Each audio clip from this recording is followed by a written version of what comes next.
So I'm going to go through the ISO 27001 organizational controls at a very high level so you get a feeling for what this family is about. We recognize that there are other control families, three others around people controls, physical controls, and technological controls. But these are more like the governance and framework controls that we have here. So let's have a look at the things that I have personally put them into. This is not an ISO thing that you need, but this is just to convey what these controls are in groups. So the first kind of group, which goes from 5.1 through to 5.4, is governance and policy management. And that is the framework about controlling and implementing the governance around ISO 27001, your ISMS. So you've got policies, roles, responsibilities, and that kind of thing in that group. The next group from 5.5 to 5.8 are the external engagement and risk awareness. So how are you learning about risks and defining your context? You need to potentially engage with the authorities and then become part of special interest groups out on the internet and forums and things. So you're learning about what risks are emerging out there and you're not being entirely insular. Threat intelligence reports and that kind of thing, as well as embedding it into your information security management. The next group is handling assets and data, and that ranges from 5.9 to 5.14. And we're identifying what our assets are, what the acceptable usage around those assets is, tracking assets and returning assets, and labeling them and that kind of thing. So the whole asset management life cycle. And it's not just about physical assets, we're also talking data assets here.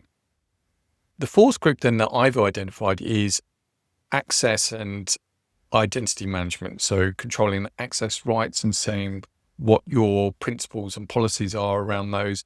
And then handling identities from the point at which somebody requests one and you set up a new user, for example, who assigns the access rights, under what circumstances, who can approve it, and that kind of thing. So you've got very clear guidelines around how access rights and identity management is handled.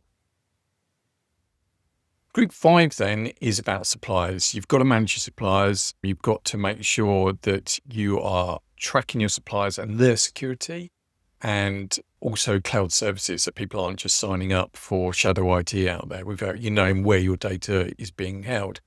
So that covers 519 through to 523.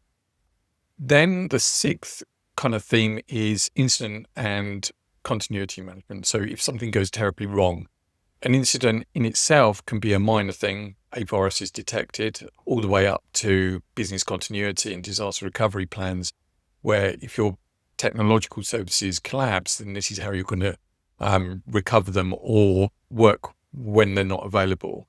So there's a number of controls in there that underpin that. And then the final group that you have here, which goes from 531 through to 537, is legal and compliance. So this is saying, are you aware of your statutory, legal and regulatory requirements and obligations, GDPR and anything in a contract with a customer, and you've got those in a record somewhere. And then you've kind of make sure that you're bringing everything under documented control with 537. So hopefully that gives you a high level overview in about 3 minutes of what the organizational controls are. But if you want to know more detail about any one of those, then you can click through on the links in my website.